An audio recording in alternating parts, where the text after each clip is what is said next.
అమ్మలు నేర్పే పాఠాలు ఒక చిన్న కథ రూపంగా చెప్పుకుందాము.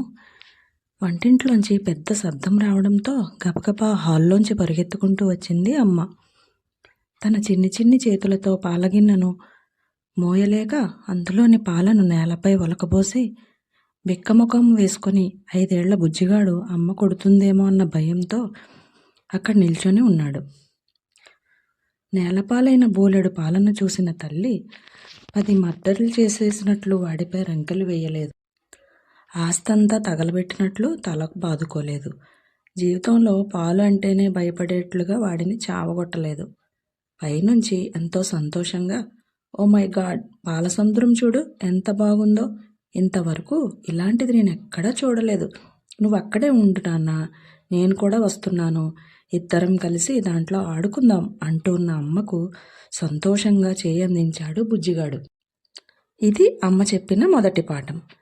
తృప్తి తీరా ఇద్దరు పాలసముద్రంలో ఆడుకున్నాక ఇక ఇప్పుడు దీనిని శుభ్రం చేయాలంటే ఇందులో ఏది సరైందో చూద్దాం అంటూ బుజ్జిగాడికి ఒక చీపురు, స్పాంజులను చూపించింది.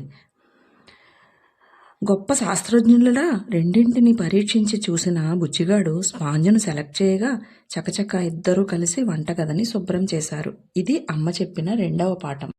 ఇప్పుడు మనం ఇంకోసారి పాలగిన్నెను మోయాల్సి వస్తే అది క్రింద పడిపోకుండా దానిని ఎలా పట్టుకోవాలో నేర్చుకుందాం అంటూ వాడిని పెరట్లో ఉన్న కొళాయి దగ్గరకు తీసుకెళ్లి మూడవ పాఠం మొదలుపెట్టింది అమ్మ.